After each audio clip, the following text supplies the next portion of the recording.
Ciao ragazzi! Oggi siamo sul gruppo delle Tofane per vedere la via ferrata Maria e Andrea Ferrari a Rabujela.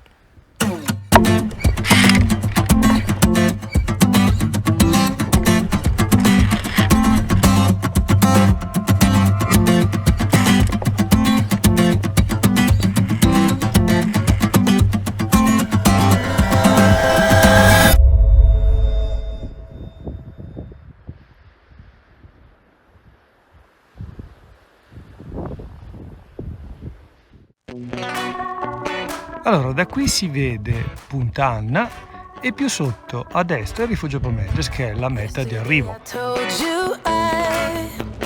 Dunque ragazzi, sono arrivato al rifugio Duca d'Aosta e l'attacco è vicinissimo perché la ferrata sale uno di questi due torrioni rocciosi, quello di destra. Praticamente il pendio che scende in centro a una pista da sci, la famosa pista Olimpia, se non sbaglio, delle Tofane, pista utilizzata per le gare di Coppa del Mondo femminili di discesa libera, il famoso Schuss, il salto, pazzesco, scena invernale famosissima in tutto il mondo. La ferrata sale per di là. Ora mi sembra che l'attacco sia là dove si vede il sentiero, si salirà, poi lì si vede il ponte che attraversa e poi andrà ancora un pochino più su e poi scenderà e raggiungerà il rifugio Pomedes. Allora, da qui i ponti sembrano due, vedremo quanti saranno. È pomeriggio, un pochino nuvoloso, ma da un lato lo preferisco, ma dovrebbe essere abbastanza sgombra, vediamo. Avvicinamento abbastanza verde per portarsi all'attacco.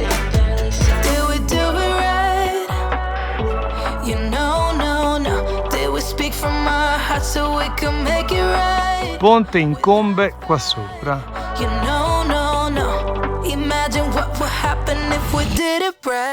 Ed ecco che a lato di questo sentierino c'è la targa, via ferrata Maria e Andrea Ferrari a Rabujela, luglio 2015, ad opera del gruppo guida alpina di Cortina Rampezzo.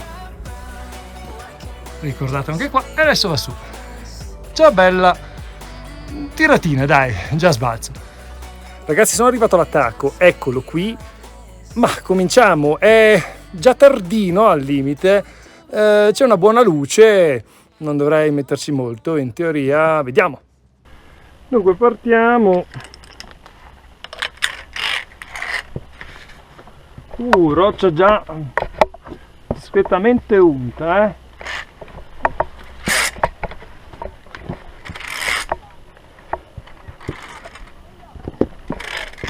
Trattino sbalzo.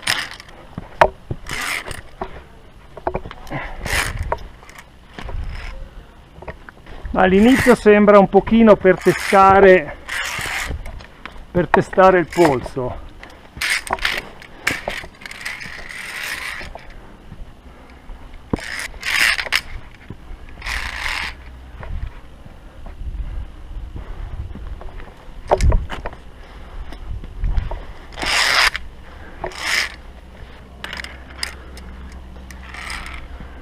Qui è abbastanza verticale, discretamente esposta.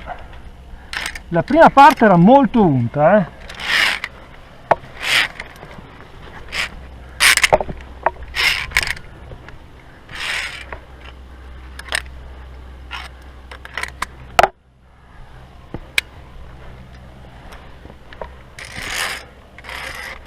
Cambio.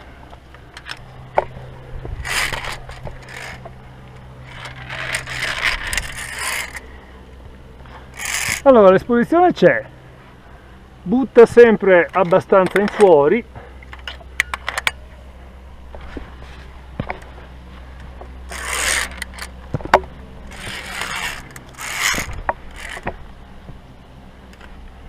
ponte si avvicina,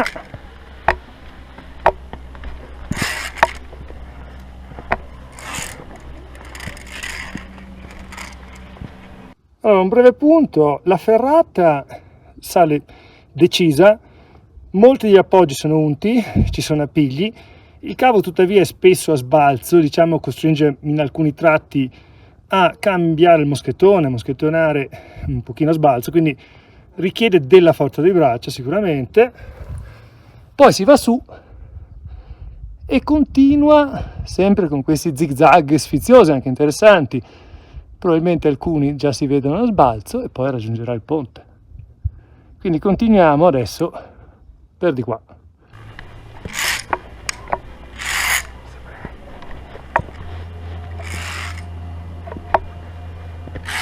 Diciamo che appigli per arrampicotare ce ne sono, il problema è che gli appoggi, essendo unti, si è sempre un pochino a rischio di scivolata, per cui bisogna stare molto attenti. Ah, molto bello, passaggio panoramico. Beh sì, qui è sempre molto esposta. Qui butta leggermente in fuori e su. Ci sono staff.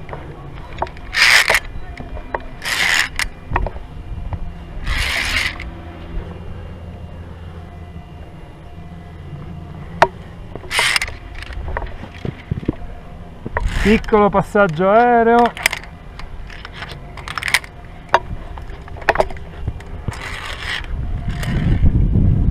E su di qua. Nuovamente un passaggio un po' in fuori, nuovamente staffe.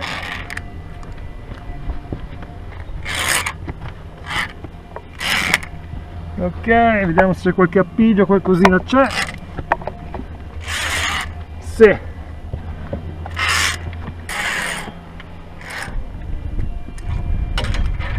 Ecco il ponte. Dunque ragazzi, tutto un primo tratto fatto, piuttosto verticale, con diversi passaggi un pochino atletici. Ora il ponte, che è più scenografico che altro, e poi riprenderà. Scenario meraviglioso, un pochino tardo pomeridiano, un pochino nuvolato, insomma. Lì sotto c'è il rifugio Duca d'Aosta. Procediamo sul ponte, ah che bello! E lì ce n'è un altro, molto bello. Dunque anche questo ponte non ammette vertigini ovviamente, perché è piuttosto nel vuoto, e poi c'è questa spaccatura e lì ce n'è un altro. Allora riprendiamo dopo il ponte. Beh, insomma qui è un po' variegato, per qualche piccolo saliscendi divertente, va di difficoltà molto blanda e su.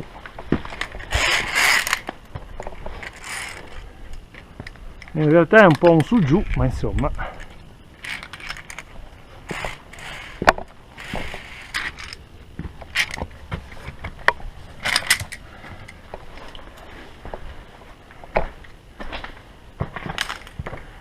Oh, che bello! Punto fatto per fotografie, decisamente. Allora, per gli appassionati dei selfie, ma anche delle riprese in ferrata, questo è un punto fantastico. Si arriva da lì e lì riparte la ferrata e sullo sfondo c'è il Sorapis, Faloria e Sorapis. Qui ci sono questi dentini, bisogna stare attenti. Gomito ginocchia soprattutto e via su. Però qui è già più blanda, si va via un pochino in aderenza e poi continua un po' zigzagando.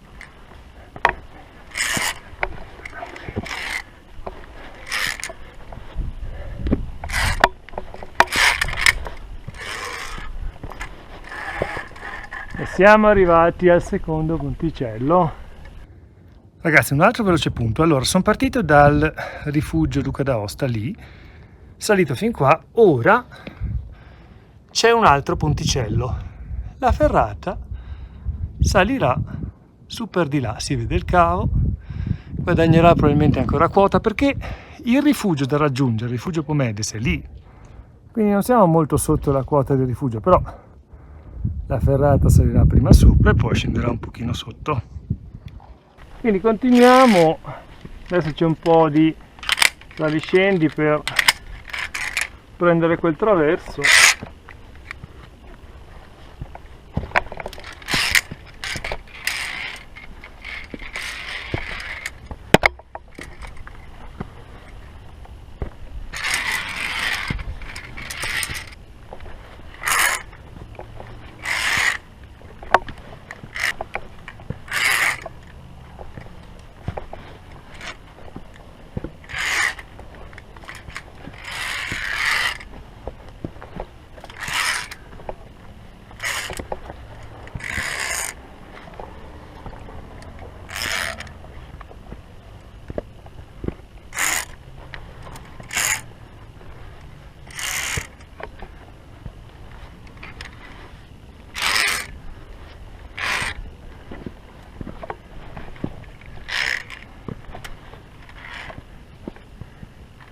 Beh, qua comincia a rilassarsi, ma a questo punto è diventata più moderatamente difficile. Qua è molto più tranquilla,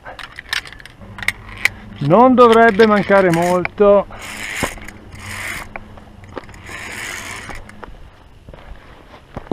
Allora, qua il cavo termina e vediamo che succede.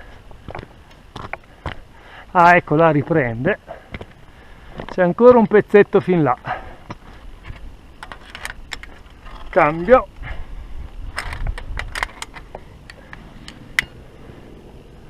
e nuovamente su in direzione visiva della Storia del Fermuni.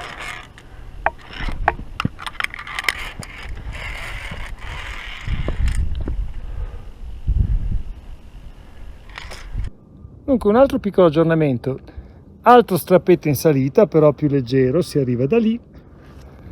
Abbiamo doppiato in altezza, anche superato il Rapegna, che è quello sperone roccioso lì. Ora c'è un percorso ancora un pochino a saliscendi per completare questa crestina fino lì e poi si arriverà a rifugio.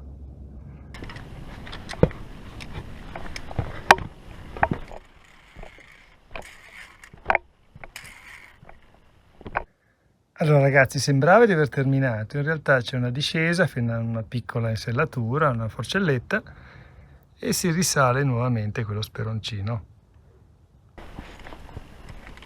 E intanto spunta fuori Punta, quindi fa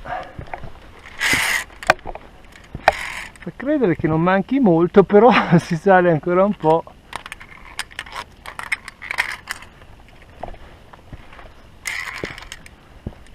Ah, lì è la punta, lì è una discesa, quindi facciamo una capatina in cima.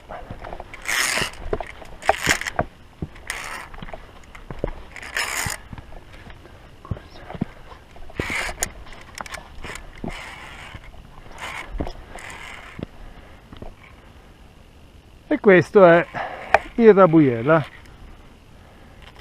Dunque ragazzi, sono arrivato fin là, lì c'è il cavo che probabilmente prenderò fra poco per scendere, qui c'è un terrazzino rosso e poi sono salito fino qui. Questa è evidentemente la cima del Rabujela, il rifugio Pomedes è lì, lì si vede parte della discesa, davanti a noi la splendida Punta Anna. Ragazzi, sono sulla cima del Rabujela, non si vede granché probabilmente, comunque paesaggio splendido, è già tardino, c'è ancora un po' di riflesso ma è già tardino, adesso affretterò, c'è qualche minuto di discesa sempre con cavo, adesso vedremo e poi sarà sentiero. Allora ragazzi, la discesa avviene praticamente attraverso queste staffe, quel cavo lì, poi lì, e si andrà su quel torione, poi lì si vede il cavo e avanti così. È abbastanza aerea anche questa parte,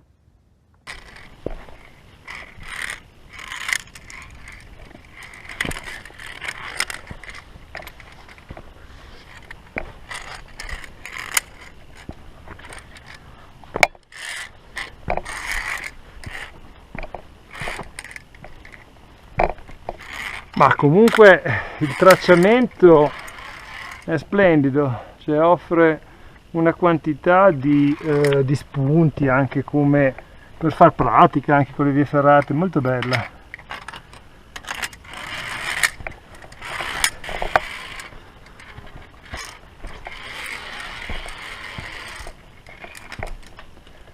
Allora, forcelletta, molto bella anche questa, e su di nuovo di qua. Beh, arrivati qua pare che ci siamo quasi. Ok. Bene, ora immagino sia tutto a conclusione con sentierino così. Un altro veloce riepilogo, ragazzi, si era lì in cima, al punto più alto, discesa per sentiero qua dietro, un pochino tra i mughi, tornato su di là.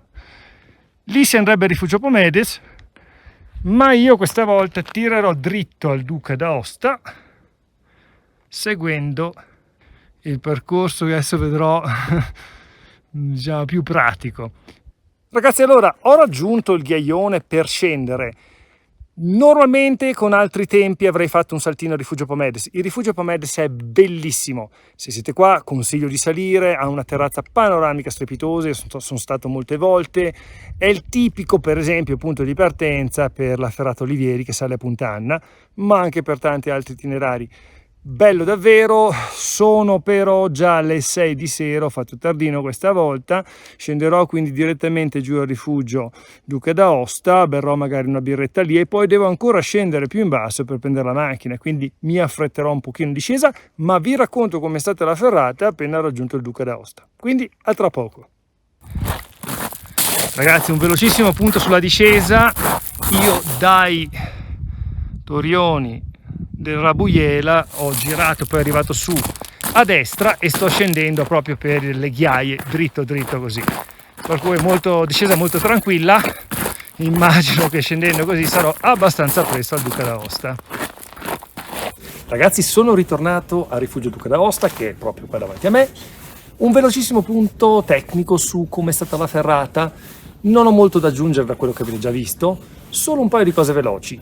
La prima è che è una ferrata comunque, sebbene relativamente breve, non brevissima, relativamente, ma comunque è difficile, nel senso che in una classificazione è spesso classificata almeno C, o comunque difficile, in una scala da 1 a 5, diciamo livello 3, con alcuni passaggi forse verso il 4, per cui non sottovalutatela. Vorrei anche dire che il tracciamento è abbastanza variegato.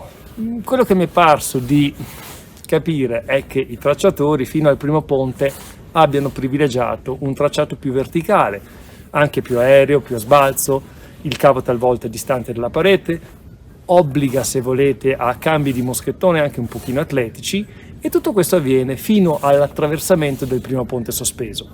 Poi dal primo al secondo ponte comincia a essere un pochino più variegato e dal secondo ponte in su la pendenza o comunque i tratti a sbalzo, atletici o più verticali diminuiscono sia in numero che anche proprio in inclinazione. La ferrata diminuisce un pochino di difficoltà se volete e diventa molto più altalenante, come ci sono molti saliscendi, si avvita proprio intorno a Torioni, scende, risale, ci sono delle piccole forcellette, uno scenario che magari uno non si aspetterebbe vedendo dal basso questo Torione appunto del Rabujela. Per cui complessivamente a me è piaciuta moltissimo. Poi devo dire anche, io l'ho fatta nel tardo pomeriggio, quindi molti fattori o diversi fattori che potrebbero anche essere determinanti in un altro orario, per esempio il sole, il caldo, se le temperature sono alte, oppure anche l'affollamento, perché è una ferrata che chiaramente se ci sono gruppi davanti può capitare di fare in coda. Io non avevo nessuno né davanti né dietro,